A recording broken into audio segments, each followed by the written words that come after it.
Olá, amigos do programa Biografias. Começa agora, você sabe, a nossa saga das histórias vencedoras, das histórias de sucesso, das verdadeiras lições de vida de empreendedorismo que certamente nos deixam grandes lições. Nosso convidado de hoje é conselheiro de entidades e empresas, coach e mentor de CEOs, autor do best-seller Sonhar Alto, Pensar Grande, teve uma carreira maravilhosa na Bayer de décadas, atuando no Brasil, também na Alemanha, presidiu a Bayer Polímeros para o Brasil e a América Latina e também, atualmente, é presidente do Conselho Deliberativo da ABRH Brasil. Teules Marinho, que honra, que alegria tê-lo aqui. Eu sei que a tua história é linda, tive o privilégio de ler teu livro. Então, primeiro, obrigado e parabéns pela trajetória e agradeço muito por você ter aceito o nosso convite. Elias, é um prazer, uma honra estar aqui e também tentar deixar um pouco de mensagens boas para as pessoas que assistirem, de otimismo, de pensar realmente grande na vida, de sonhar alto para realizar os seus sonhos.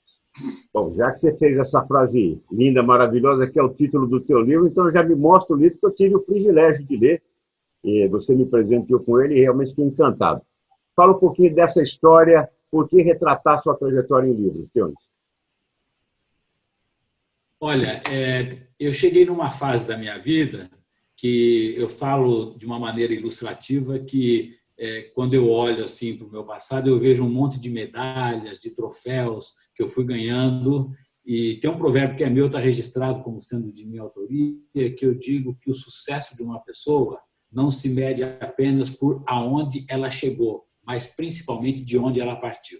Perfeito. E às vezes você anda com um taxista e ele conta a história de vida e você fala para ele: meu amigo, você merece uma medalha de ouro, você é um campeão considerando o ponto de partida e o que você faz hoje. Eu acho que isso vale para todos nós seres humanos, né? E no meu caso, respondendo a sua pergunta, quando eu deixei o mundo corporativo, a minha mãe me ensinou que eu tinha que rezar para dormir. E isso, além de ter assim a fé de rezar, é quase que um cacuete. Eu preciso rezar. E numa daquelas noites, eu falei: puxa vida, que coisa engraçada. Eu já pedi tantas coisas para Deus nas minhas rezas e já tem muito tempo que eu não peço nada. E daí comecei a elaborar um raciocínio: por que eu não peço mais nada? Eu só agradeço, peço saúde, durmo, né? E daí eu descobri numa dessas noites de reza que, na verdade, eu não tenho mais o que pedir para Deus. E, consequentemente, eu falei: meu filho, se você não tem mais o que pedir, é porque está na hora de você devolver pelo menos uma parte de tudo que Deus e a vida te deu.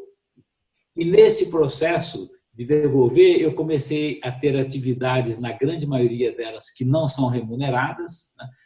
Você mencionou aí algumas delas hoje, são trabalhos voluntários que eu faço, né? Mas tenho uma que é ser coach e mentor para jovens presidentes de empresas. E nesse processo eu falei: por que não escrever um livro, mas com um propósito de ajudar as pessoas, principalmente os jovens, para acreditarem na vida, na sua história e construir a sua história. E nesse processo eu fiz uma promessa para Deus, para o meu Deus, que se este livro desse certo, eu não queria um tostão dos direitos autorais, porque eu não estava fazendo um negócio. Eu estava com uma missão a ser cumprida. E nunca poderia imaginar que o meu livro, em 3 anos e meio, chegaria em 8 edições, tornaria-se um best-seller no Brasil, na sua categoria, e cumpro a minha promessa. Eu falo que eu posso até mentir para alguém, mas para Deus eu não consigo mentir, né? Então, não é um valor assim significativo, impressionante, mas eu não fico nem com um centavo desses direitos autorais e faço doações para instituições que mexem com crianças, né? E isso me faz muito bem. E as pessoas que leem meu livro, até hoje, graças a Deus, eu nunca li algo desagradável na mídia, nas informações que estão disponíveis aí publicamente, e o livro está seguindo a sua trilha e me dá muito prazer. Eu rodo o Brasil, né, excluindo empresas que, quando eu vou, eu cobro honorários de palestrantes. Todas as outras palestras, que são as grandes palestras que eu faço, eu não cobro honorário, só peço que paguem a minha passagem de avião, a minha pernoite e organizem o evento. Eu vou lá e cumpro uma obrigação. Falo: para vocês fazerem a minha palestra, vocês me pagam 0 de honorários, mas vocês têm que distribuir os livros dando um para cada pessoa que assistir minha palestra. Então, eles compram um livro e entregam lá, e esse é o meu ganho, né, de felicidade, que depois reverte naquelas doações que eu faço. E o livro está aí, graças a Deus, até hoje, ainda, como se diz, o menino jovem na pipa está empinada.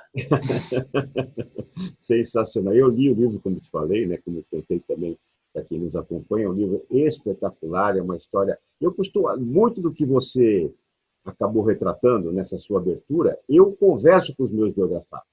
Eu falo, olha, todo mundo hoje aplaude, né, o pódio que você está, mas ninguém conhece de onde você veio, como esse pódio foi alcançado. Então, eu até vou depois usar sua frase dando crédito, né? O amigo, né, o Teunis Marinho usa essa frase e tal, e também é isso, Teunis, porque quem lê o seu livro, ele encerra a leitura melhor do que começou, ou seja, sai de lá com conhecimento maior, mais motivado, mais inspirado, mais transformado, e é o que eu também busco nos meus livros, né? Que as pessoas saiam da leitura melhor do que entraram.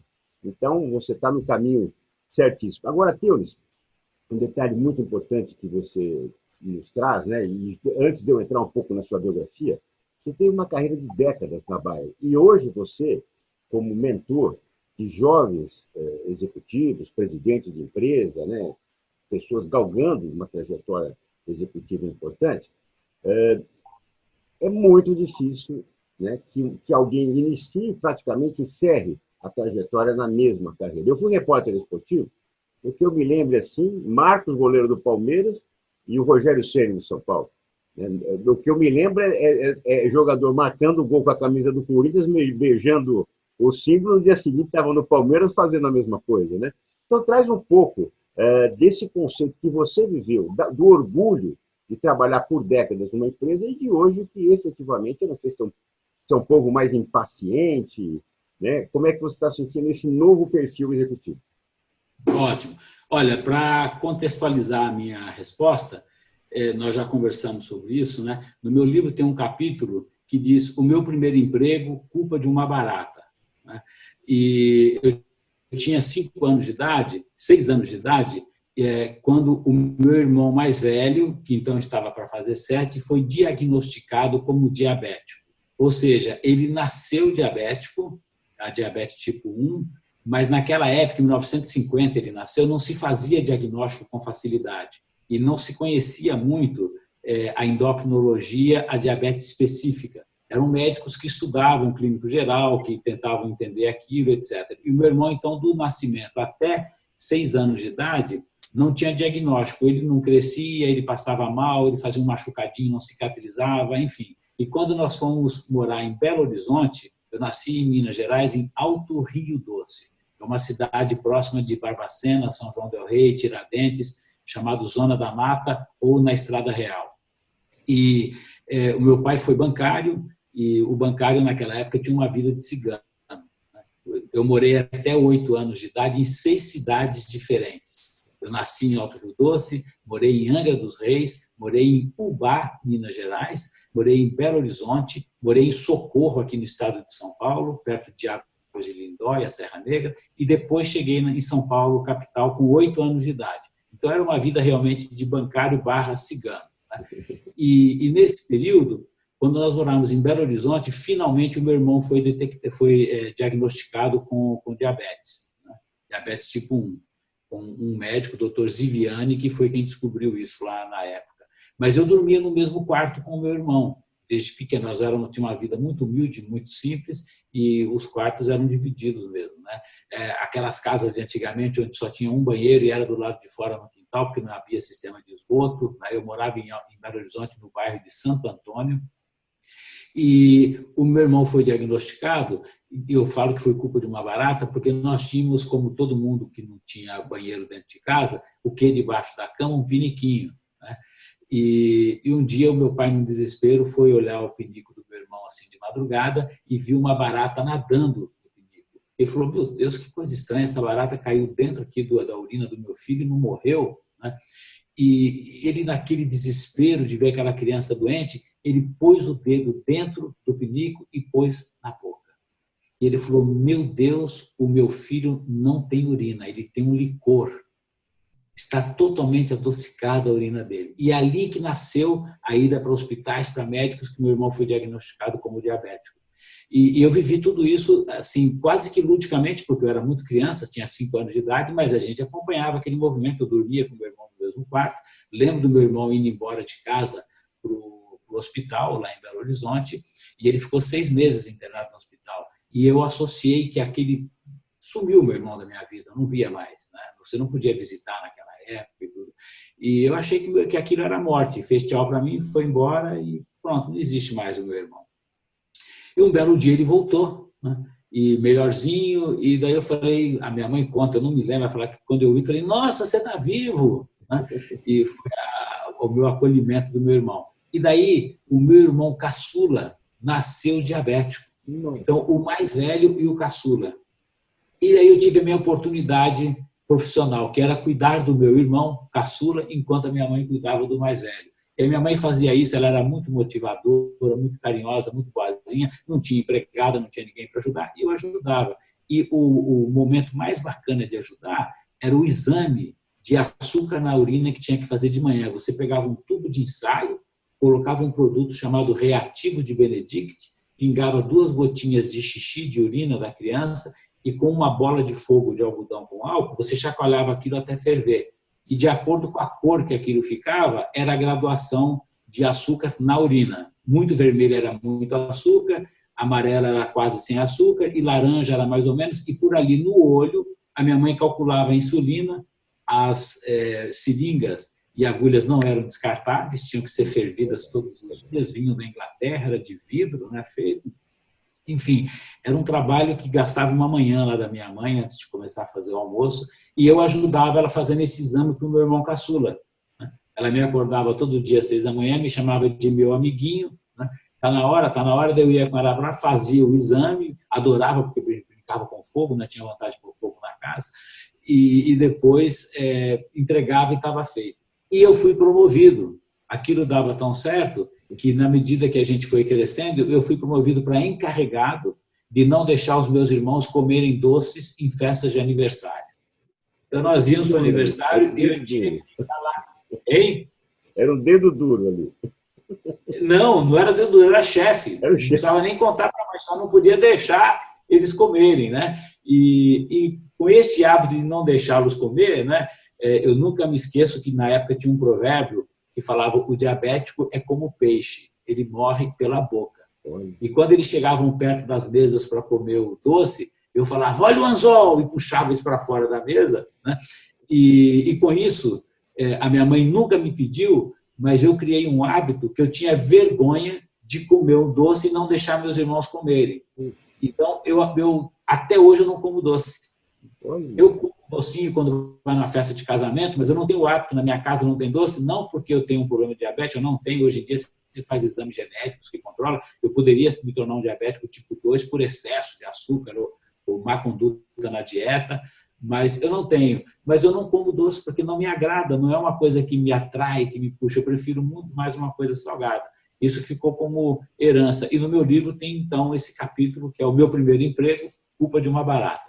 Não, fantástico, exatamente. Pois eu quero que você fale um pouco desse perfil do novo executivo, mas já que nós estamos na sua biografia, quem está nos acompanhando percebe o carinho com que o Teunis fala do pai, da mãe. Aliás, quero registrar aqui que grandes histórias que eu biografei de grandes empresários, a veia empreendedora veio da mãe, mesmo como dona de casa, né? Cuidando dos filhos e tudo, mas tinha essa veia, né, que efetivamente foi verdade. Então, eu li assim, passagens deliciosas, né, do teu pai, te deixando um grande legado, né, e um grande patrimônio que foi a sabedoria. Então, eu queria que você compartilhasse um pouco, porque certamente você adaptou isso e vem aplicando isso na criação dos seus filhos.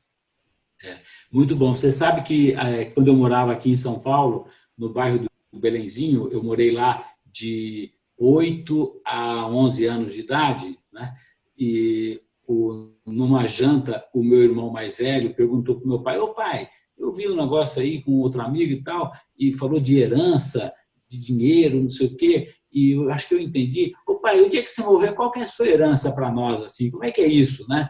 O meu irmão perguntou. o mais velho. E o meu pai respondeu para ele, tomando a sopinha dele, com aquela calma, olhou para o meu irmão e falou assim, o meu nome, e continuou tomando a sopa. Para o meu filho, você sempre poderá falar de quem você foi filho, você nunca passará vergonha na sua vida. E continuou tomando a sopinha dele. Coisas que a gente não esquece na vida. Uma coisa assim muito marcante para mim naquela época.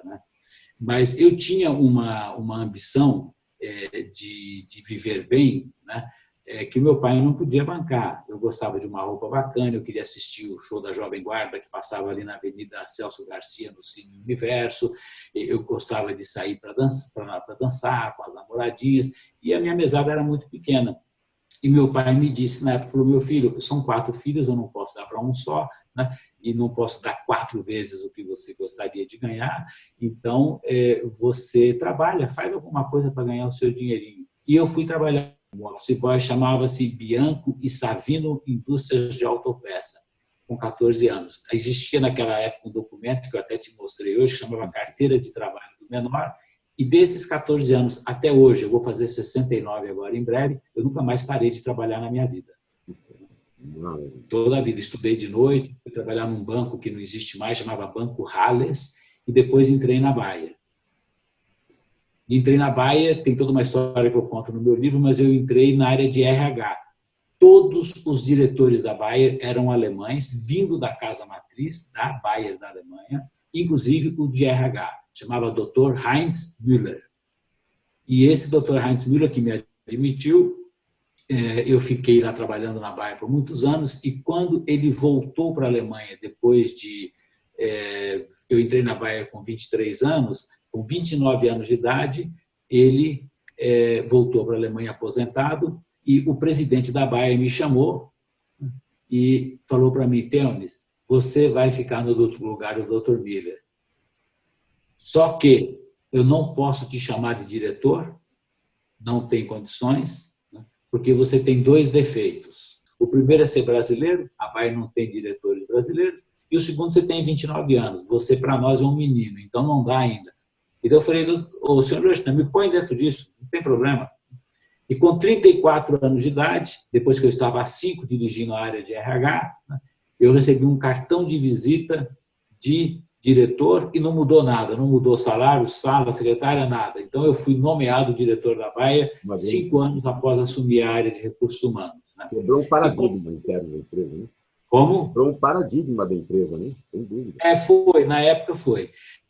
E daí, com 36 anos, e foi transferido para a Bayer da Alemanha, que era a frase que se brincava na época era assim, bom, se você está acostumado a nadar nessa lagoa, nós vamos te jogar no mar. Se você sair vivo, você se dá bem. E eu fui para esse mar, que era ir para a Alemanha, e fui trabalhar com herbicidas, que é um produto agroquímico da Bayer. Fiquei fazendo um trabalho lá por 1 ano, muita dificuldade, eu conto as histórias no meu livro, e depois, então, eu fui para óxido de ferro. E acabou que eu fiquei 8 invernos, quase 9 anos na Alemanha, me tornei diretor mundial do negócio comercial de óxido de ferro da Bayer, e por isso eu fiquei lá, então, quase 9 anos. Voltei para o Brasil como diretor financeiro do Grupo Bayer no Brasil e, posteriormente, assumi a presidência da Bayer Polímeros para a América Latina, Brasil e América Latina, e com isso, então, dando esses saltos aí da entrevista, eu cheguei a ficar 28 anos e meio trabalhando na Bayer. Efetivamente, eu vivi um pouco disso também, né? Com 24 para 25 anos, 6 anos de Votorantim na siderurgia, com óxido de zinco, Zamac, óxido de ferro, enfim, né? Trabalhando com essa linha. Eu já tinha tido 6 promoções, não tinha mais para onde crescer, não sei ser diretor. Fui falar com o meu diretor e falou, bom, você tem que esperar 10 anos para ser gerente. Falei, então fecha minhas contas que eu estou indo embora, não tenho esse tempo para esperar, né? E aí, por acaso, eu virei jornalista e assim passei a escrever as biografias, estamos aqui hoje. Mas você vê muito interessante isso, porque você entrou numa empresa de cultura europeia, né? Efetivamente, acredito, até pelos seus defeitos, entre aspas, né? Você já sentiu uma dureza, né? Na forma de pensar, de agir. Então, Theonis, o que é que essa cultura da Bayer adaptou para você na sua vida pessoal e profissional que você passou a aplicar? E o que é que você adaptou na vida interna da Bayer que efetivamente a empresa cresceu com isso? Olha, eu digo que eu sou um soldado que fui para a guerra e consegui voltar vivo. A minha foi realmente de muita luta, de muitos desafios, e nesse período da Bayer, eu, por exemplo, tive e gostei muito de estudar alemão. Eu tenho muito orgulho do alemão que eu falo e escrevo, porque era fundamental para eu fazer carreira na empresa. Isso não era solicitado, mas não, quem fala inglês está tudo bem, mas para você ficar dentro do ritmo, da cultura da empresa, naqueles jantares, naquelas reuniões, era o alemão que se falava. E eu estava com 3 filhas, minha esposa e o meu cachorro, que também foi. Então, todo mundo tinha que aprender alemão, até o cachorro, para você sobreviver lá na Alemanha. Então, isso me ajudou muito na minha carreira, porque eu digo que você pode falar que fala bem um idioma quando você consegue entender e contar piadas naquele idioma. Então, isso foi uma fase muito rica da minha vida. Nós somos em 8 brasileiros, no lapso de 2 anos, nesse programa de Job Rotation da Bayer, e não todos no mesmo dia, mas foram chegando no ápice, éramos 8, e depois de 2 anos, só eu fiquei na Alemanha. Os outros 7 voltaram para as famílias, saíram da Bayer, se deram bem fora da Bayer, pessoas muito bem preparadas, pessoas muito dedicadas, mas não quiseram pagar aquele preço ou suportar todas as adversidades que é uma mudança desse tipo. É muito grande, é muito forte você mudar de cultura, de idioma, de clima, né? Neve na porta de casa, enfim, é toda uma situação que no filme pode ser muito bonito, mas que no dia a dia é muito duro. No meu livro, quando eu terminei o livro, eu falei, puxa, mas e quem não quiser ler o livro inteiro, ou não tiver vontade, os jovens hoje gostam de uma foto, de uma frase, não quer muita coisa. Daí eu falei, vou resumir o livro, que é a minha história de vida, não é uma biografia, mas eu utilizo essa história para mostrar para as pessoas como é que é esse caminho, né? Cheio de momentos difíceis para você chegar lá onde você quer.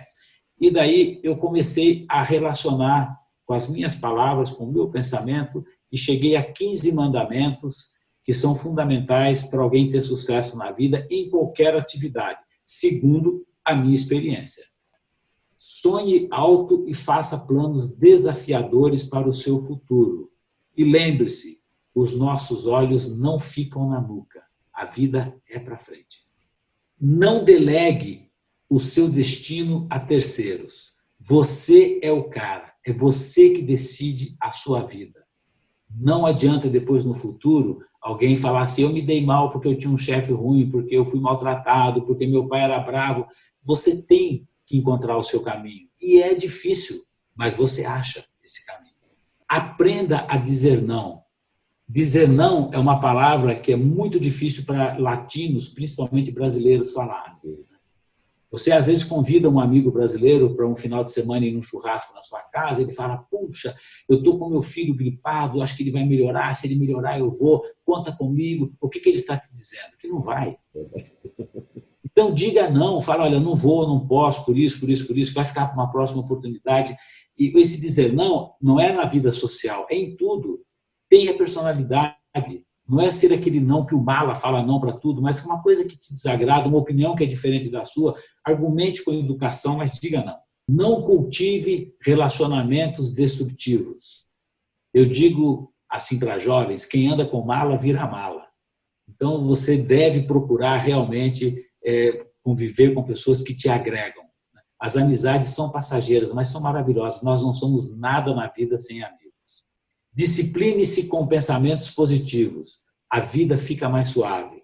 Se você acorda e já fica com raiva do dia porque está chovendo ou porque está frio, você já começou mal o seu dia. O alemão tem um provérbio que diz, não existe tempo ruim, existe roupa errada. Então, faça do seu dia um bom dia, independente das circunstâncias. Tem muito trânsito, paciência, mas eu vou chegar em algum momento, liga o rádio, assiste, ouve uma notícia interessante. Faça do seu dia um bom dia. Reflita sobre as consequências dos seus atos antes de colocá-los em prática. Não seja aquilo que, desculpa o palavrão que eu vou dizer, não seja um porra louca. Né? Pense, mas não deu tempo, o cara botou um revólver no meu ouvido e falou, passa tudo que você tem. Como não deu tempo? Ele não te deu um tiro ainda? Dê tudo que você tenha para ele e tente ficar livre dele em 30 segundos e vai embora para casa, feliz que você está vivo, às vezes sem a calça, sem a camisa, sem o dinheiro, mas você está vivo, né? Então, utilize o tempo que você tem disponível. Cultive as suas amizades sempre de maneira adequada, mesmo que as amizades sejam passageiras. Quantos amigos eu já tive na vida que eu nem sei mais onde ele mora hoje, mas ele foi tão importante para mim, se um dia eu encontrá-lo ou descobri-lo no Facebook, vai ser uma maravilha, né? Então, naquele momento que você está vivendo com aquela amizade, cultive aquilo. Aprenda com seus erros. Os erros são os melhores professores que nós temos, desde que você esteja disposto a aprender. Ninguém passa na vida sem cometer erros, não existe isso. Mas aprender com eles é muito importante. Não sofra por antecipação. Jovem tem essa doença, geralmente é grave. O cara passa o ano inteiro estudando, o vestibular é amanhã, ele passa a noite acordado, tremendo, passando mal, porque assustado, agoniado que vai ter que fazer a prova com o vestibular, com uma ansiedade incrível, vai jogar um ano de estudo fora, porque ele não vai conseguir fazer uma boa prova. Você tem que fazer uma reunião de diretoria, você tem que tomar uma grande decisão na sua vida, né? Tome sem sofrer. Isso ajuda muito na vida. Não apague o seu passado. Ele é o seu alicerce mais profundo. Negá-lo é tornar-se um indivíduo falsificado. É ser um uísque paraguaio. Eu nasci em Alto Rio Doce, Minas Gerais, uma cidade de 11 mil habitantes. Sou filho de um bancário, com uma dona de casa, uma família humilde. Como é que, porque eu cheguei a presidente da Bahia, eu tenho que mudar essa história? Não tem como mudar. Ela faz parte da minha vida, né? Não vire um uísque paraguaio, uma pessoa falsificada, tenha orgulho. Quando eu fui nomeado diretor na Bayer da Alemanha, na área de óxido de ferro, o gerente de RH me chamou e falou: Teunis, nós temos um presente para você. Agora você é um dos nossos. Como se eu não fosse antes, né? Eu sempre fui vestindo a camisa, né, da empresa. E ele falou assim: nós vamos conseguir um processo de naturalização e você vai ganhar um passaporte alemão. E eu tinha que, naquela hora que eu estava ganhando aquele presente, entre aspas, dizer alguma coisa. Eu não podia dizer: vou pensar amanhã, eu volto aqui. E eu disse não para ele. Isso está no meu livro. E quando eu disse não, ele não entendeu essa palavra não. Ele ficou olhando para mim, tipo assim, incrédulo. Não é possível. Ele te deu uma notícia com muita euforia, né? Me deu com muita euforia e tipo assim, tá aqui, não é assim, você quer ou não quer, né? E eu falei para ele, falei: senhor fulano, o senhor me perdoe, mas eu não sou alemão, eu sou brasileiro. Se eu me tornar um alemão, primeiro eu vou ter que entregar a minha nacionalidade brasileira, porque era um processo de naturalização. E eu não tenho consanguíneos alemães do passado que eu poderia, pelo meu avô, pelo meu pai, me tornar um alemão e ter dupla nacionalidade. Eu falei: eu não posso, porque eu sou brasileiro. Vou ter um passaporte assim, naturalizado, alemão, local de nascimento, Alto Rio Doce, Minas Gerais, Brasil. Isso não funciona, né? Então, me perdoe, mas eu não vou aceitar. Pô, mas você viaja o mundo inteiro. Eu, trabalhando pela Bayer, eu fui em 58 países do mundo. 58, não estou enganado. E eu falei para ele: olha, eu não posso rodar o mundo dizendo que eu sou um alemão. Mas você tem que, todo país que você vai, até naquela época, para a França, para a Inglaterra, para qualquer lugar, tem que pedir visto. Mas esse é um problema meu de ser brasileiro, não é da Bayer. Eu tenho que pagar esse preço, é burocracia, mas eu vou ter que fazer, né? E as minhas filhas brincavam comigo e falavam: pai, não fala que você nasceu em Alto Rio Doce, fala que você nasceu em High Sweet River. E fazendo uma anedota dessa história, né? Mas graças a Deus, essa é a história que hoje eu posso escrever e colocar no livro. Então, são decisões dificílimas, né? Uma outra: perdoem quem já te magoou.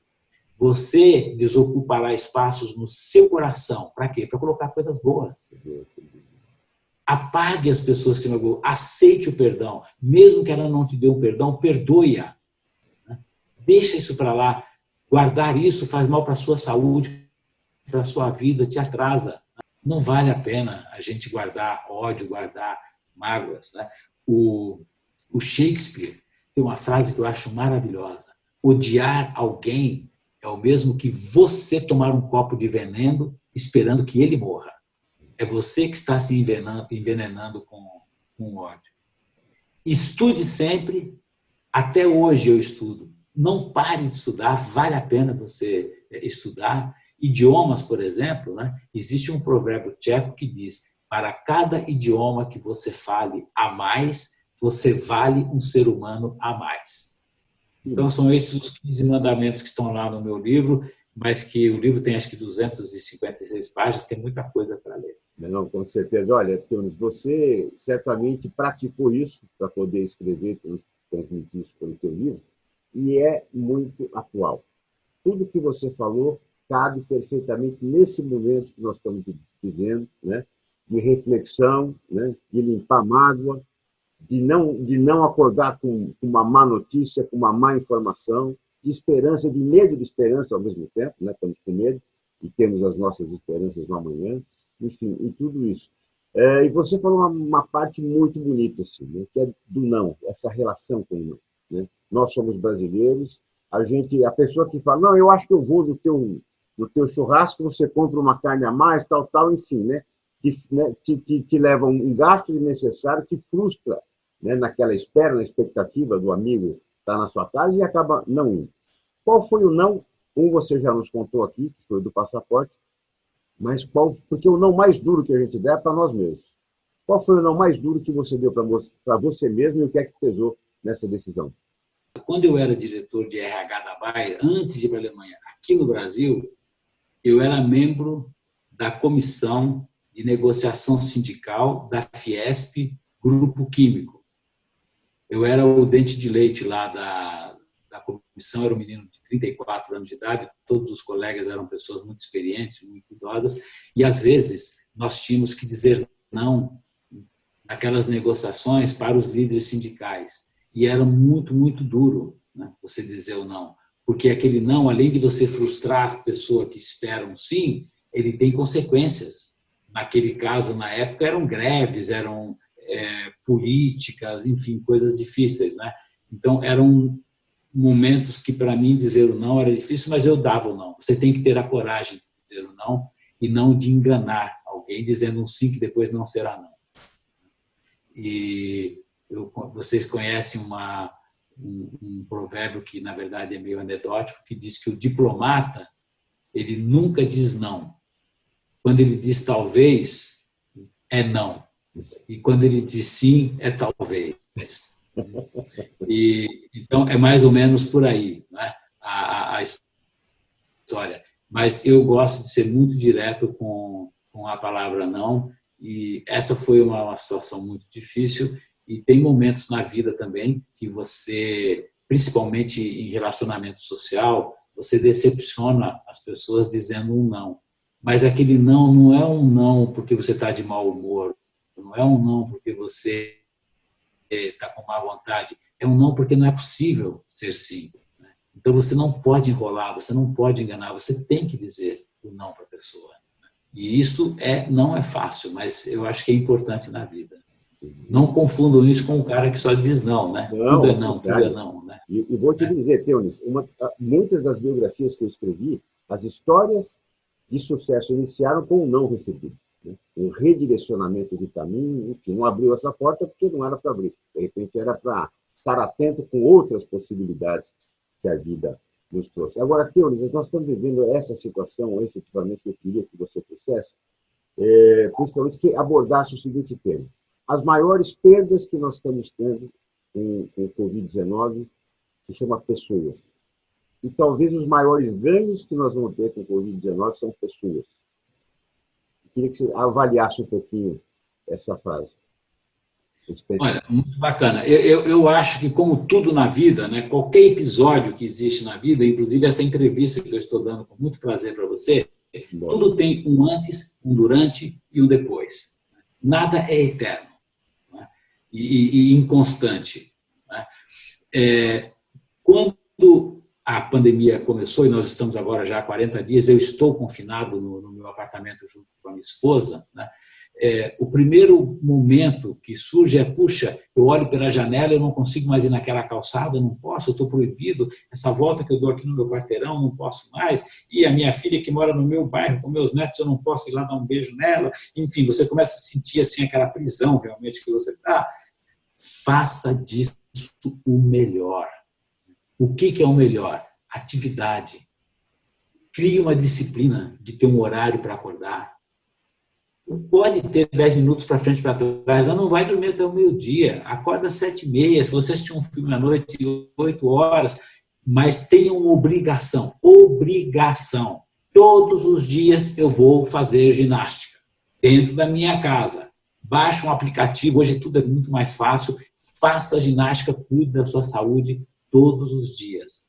Faça o bem para pessoas que estão precisando. Mas como assim? Vou mandar o dinheiro para alguém? Não, por exemplo, você tem uma empregada doméstica, uma diarista, que trabalha, que vem todos os dias para você, que você dispensou e deixou ela na casa dela para você não ser contaminado, porque ela vem de ônibus, porque ela entra e tal, é grupo de risco, né? Pague o salário dela enquanto ela estiver em casa. Não é 50%, pague o salário dela. As pessoas que trabalham no seu prédio, no seu condomínio, tratem elas com respeito. Porque você ficar 24 horas no mesmo ambiente, ali, mexendo para lá, para cá, tocando interfone, né? Estude alguma coisa. Invente, não é um estudar, hoje eu vou ler um livro. Não, o que eu vou estudar dessa vez? Eu, por exemplo, resolvi estudar bastante literatura para melhorar mais o meu sistema de coaching e mentoria que eu faço para presidentes de empresas. Faço essas mentorias e coaching por videoconferência. Ajudo a minha esposa nos trabalhos domésticos, porque só nós dois, eu não posso deixar ela ficar 100% fazendo isso. Né? E nós fizemos um acordo. Né? O que você gosta menos de fazer e gosta mais de fazer? Né? Então, eu tenho obrigações que ela não me pergunta, que eu faço, né, dentro da minha casa. Para a casa ficar limpinha, arrumada, do café, depois do café, no almoço, na janta, na hora de dormir. Manter uma rotina. Né? Estude cursos que estão na internet maravilhosos. Né? Arrume o seu guarda-roupa que você nunca teve tempo. Você vai descobrir que mais ou menos 20% a 30% você pode separar para fazer doações para pessoas que precisam, roupas que você não usava mais, que você nem se dava conta. Né? Existem momentos para você crescer. Né? Livros que você ganhou, que ficou na prateleira, leia aquele livro. Você pode fazer desse período algo útil para você. Não precisa ficar chorando. Eu acho que nós vamos ter jamais saudades da pandemia, mas uma coisa vai ficar na história do Brasil. O Brasil é um país muito frágil, né? As fragilidades estão aí, principalmente por causa dos problemas sociais, das pessoas que precisam daquele dinheiro por aquele almoço, janta daquele dia, que não são poucos no Brasil. Né? Nós temos, segundo estatísticas oficiais, eu acho que só pode ser mais, né? Nós temos 15 milhões de brasileiros, entre 209 milhões, que vivem em favelas, favelas mesmo, barraco de madeira com prego. Né? Se você pegar as comunidades com casas de tijolo, que moram 8 pessoas no mesmo cômodo, com banheiro e tal, isso vai para 60 milhões de habitantes. É a população de uma Itália. É 20 milhões a mais do que uma Espanha. Essas pessoas são as vítimas primeiras, né? Que nem se proteger, como se proteger tem. E na hora que agora abrir um pouco mais, vão pegar ônibus com 50, 60, 80 pessoas dentro de um ônibus, que elas ficam muito mais expostas. Né? Infelizmente, eu queria dizer, antes de falar essa frase, eu não sou político, eu não sou filiado a partido político, nunca fui candidato a nada na minha vida. Mas a política no Brasil não se entende. Eu não estou julgando quem está certo e quem está errado. Mas quando um barco está em alto mar e começa a afundar, se todos os marinheiros começam a brigar, o barco vai afundar. Então você tem que fazer um armistício de guerra. Fala, gente, pelo menos até o barco chegar no porto, vamos segurar essa onda para a gente ficar vivo, depois a gente briga. Né? Isso não está acontecendo no Brasil. E nós já estamos numa recessão, né? E o ano que vem vai ser muito difícil, porque o Brasil ele é um paciente frágil. Né? Ele não é saudável, que fala, não, agora vamos dar uma virada, em 6 meses a gente vira o jogo. Não vai ser assim, vai ser mais prolongado, vai ser mais difícil. Vocês veem aí todos os indicadores econômicos oficiais que já estão disponíveis, que mostram, antecipa, e será dessa maneira, mas o lado positivo é que é um povo muito bom e que luta e que tem esperança e que é alegre e que vai lutar. Eu acho que daqui a uns 2 anos a gente vai estar de volta fazendo a curvinha e começando a crescer de novo. Dentro desse todo seu conhecimento, que é muito importante, da tua visão empresarial, queria até que, já estamos caminhando para o final da nossa conversa deliciosa aqui, vamos dizer que é o Biografias parte 1, né, de tanta riqueza que você tem para nos transmitir, Teunis. Primeiro, você falou muito bem da linha política, infelizmente nós vamos ver esses resquícios nas eleições municipais e depois nas eleições mais para frente, né, mais adiante a presidência, aos governos de Estado, enfim, né? Nós vamos acompanhar bem nessa o quanto as pessoas vão tentar tirar proveito dessa situação, mas efetivamente fazendo ainda uma alusão, como você fez ao Brasil, estando, né, numa UTI, o Brasil estava numa UTI com uma possível prescrição para o quarto. E aí tivemos o coronavírus, né? Então, conversando com muitos empresários, a previsão é que o Brasil levaria pelo menos de 7 a 10 anos, né, para se reequilibrar da crise que vivemos nos anos 2010. Com essa situação, nós podemos, de repente, nos surpreender positivo ou negativamente. Qual a sua avaliação da retomada do país? Bom, eu acho que nós vamos passar por dificuldades, primeiro porque o Brasil ele não tem uma moeda com um lastro local ou internacional, né? Você, quando tem R$100 no bolso, você não pode chegar lá no aeroporto de Nova York, ir no caixa e trocar por dólar, né? Não é uma moeda conversível, é um papel que vale dentro do território nacional, né? E o Brasil vai ter que emitir muitos reais aí para pagar todas essas dívidas públicas que estão sendo feitas para segurar a onda do coronavírus, né? São números que, quando você ouve, você fala assim, o abono de R$600, que eu acho necessário para ajudar essas pessoas, mas quanto é que foi? São 50 bilhões de reais, é tudo bilhões, bilhões, bilhões, né? E essa conta vai ter que ser paga. E vai ser paga por quem? Né? Pelos brasileiros. Não vai ser pela população de Brasília ou pelos políticos do Congresso Nacional.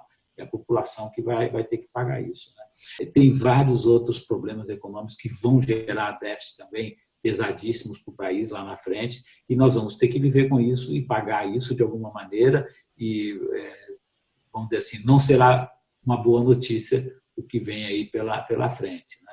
Mas o que eu acho interessante é que haverá uma mudança cultural, profissional no trabalho, na economia, porque alguns tabus foram quebrados. Por exemplo, o home office. Muitas empresas não aceitavam home office.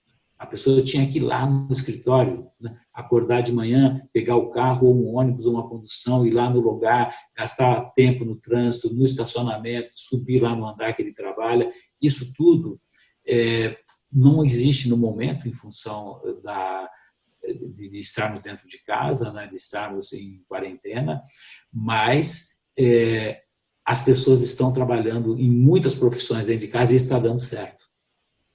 Então, quando voltar ao trabalho, muitas empresas vão se perguntar por que nós temos esse prédio na Paulista, na Faria Lima, na JK, na Berrini, né? Metade é o suficiente, 1/3 é o suficiente, vamos deixar o pessoal trabalhando em casa, né? Vamos criar aqui um cowork aqui dentro do andar inteiro, para no dia da reunião, para quando as pessoas vierem. Isso vai ser muito transformador e vai gerar economia para as empresas e qualidade de vida para as pessoas que vivem do trabalho empregado, né? Acho que isso é uma das coisas que vão acontecer. O ensino à distância, né? Hoje tem muitas faculdades presenciais que você vai à noite, já tem algumas que são à distância, eu acho que vai aumentar consideravelmente. Foi descoberto, até para quem não gostava ou quem tinha alergia, que você tem que estar plugado, você tem que estar conectado, você tem que fazer o seu serviço bancário pela internet, você tem que fazer consultas online até um nível de gravidade relativo com o seu médico via internet. Enfim, esse é um mundo novo que vem, que não vai voltar, não vai acabar, vai evoluir, né? Porque as pessoas, querendo ou não querendo, tiveram que utilizar e se virar para dar certo, né? Compras online para receber comida em casa, para ir no supermercado, né? Enfim, tem muitas coisas aí acontecendo que vão nessa direção. E nesses anos difíceis que nós teremos pela frente, eu queria lembrar uma frase do Winston Churchill, que foi primeiro-ministro da Inglaterra, que ele dizia: o pessimista vê em cada oportunidade um problema. O otimista vê em cada problema uma oportunidade. Maravilhoso, Tênis. Olha, pelo que você nos passou aqui, efetivamente, já deu para ver que teremos perdas, mas muitos ganhos, né? Essa economia de tempo, como aproveitar melhor esse tempo, estudando, trabalhando, produzindo, se relacionando com a família, com os amigos, enfim, efetivamente, a certeza da transformação, ela existe. Nós vamos ter que, então, fazer uma bela gestão, né, tanto da vida, da carreira, da profissão, para provocar isso. A tua trajetória, a tua história é linda, maravilhosa, já deixa grandes ensinamentos para todos nós, porque eu fico aqui imaginando, né, um menino que enxergou que se não tivesse inglês, não crescia na empresa. No momento em que não se falava inglês, dificilmente se falava inglês, você foi buscar... Foi um pouco pior, foi alemão. Isso no alemão lá na frente, né? Estou pensando lá, ainda jovem, ainda menininho, né? Estou alemã, se eu não falar inglês aqui, eu não saio do lugar, né? Então já caprichou no inglês. Lá na frente o alemão, justamente para aproveitar melhor a oportunidade. Então são vários ensinamentos que você nos deixa aqui. Eu quero agradecer demais a tua participação. Se quiser deixar uma mensagem final, também estamos aqui à tua disposição, porque certamente vai nos ajudar muito também nesse momento. Olha, eu acho que todos nós temos fases na vida de acordo com a idade, né? Criança, jovem, adolescência, idade madura, na própria terceira idade ou na velhice, que acho que é o adjetivo qualificativo mais prático, que não dá para fugir, né? Nós temos que ir mutando, em mutação, né? E nós temos que, numa fase, até para sobreviver, nós precisamos do seio de uma mãe. E nem buscar o seio a gente sabe, ela tem que pôr a boquinha ali para ele mamar, senão ele nem sabe onde vai achar a comida, né? E quando no outro extremo a gente chega numa idade, né, como eu falei, eu faço 69 anos em agosto, eu não viverei mais 69 anos. Com muita sorte, se eu viver mais 11 anos, eu bato em 80 anos. E se eu tiver um pouco de saúde e vida, eu posso bater em 85, 86, até 90 anos de idade, morre 90% da humanidade. Todo mundo morre. Então, o que você tem que fazer não é ficar assustado, é começar a devolver um pouco de tudo que a vida te deu. Eu acho que esse é o grande segredo de você ser feliz a partir de uma certa idade. Mas como é que eu vou ajudar? Como é que eu vou começar a devolver? Por exemplo, você pode ser um avô maravilhoso para o seu neto, já dando ensinamentos, dando encaminhamentos para ele, né? Com muito carinho, com muito amor, sem querer ser o pai dele, como mestre para o seu neto. Você pode ensinar as pessoas mais humildes, né, coisas básicas da vida, que vai desde o respeito, da autoestima, da vontade de estudar. Tem muitas coisas que a gente pode fazer, né, e que você começa a se despedir dessa última etapa de vida executiva, do trabalho, né, deixando um legado também para a humanidade. Por menor que possa parecer, é importante. Muito bom, muito bom. Resumindo, acho que querer, a partir de agora, viver um dia mais, não um dia menos. É isso mesmo. Intensamente esse dia. Teules Marinho, que alegria tê-lo aqui. Mostra de novo esse livro aí para a gente ver. O Teules, querido amigo, que é conselheiro de entidades e empresas, coach e mentor de CEO, autor deste livro que ele nos mostra agora, um best-seller, Sonhar Alto, Pensar Grande, há também uma carreira maravilhosa na Bayer e presidente do Conselho Deliberativo da BRH Brasil. Teules Marinho, muito obrigado literalmente pelo carinho, né, por abrir esse coração que efetivamente nos trouxe grandes ensinamentos que nós vamos aproveitar e aplicar na nossa vida e carreira. Obrigado, viu, Teules? Elias, eu fico muito feliz e te agradeço muito pela oportunidade de poder falar para as pessoas que você vai divulgar isso e deixar essa mensagem. Você também é um grande brasileiro, escrevendo biografias e registrando isso para as próximas gerações. É muito bacana o seu trabalho. Parabéns também. Muito obrigado, a honra é nossa aqui. Esse, então, Teules Marinho participando conosco aqui do Biografias. Obrigado pela sua companhia e até a próxima. Tchau, pessoal.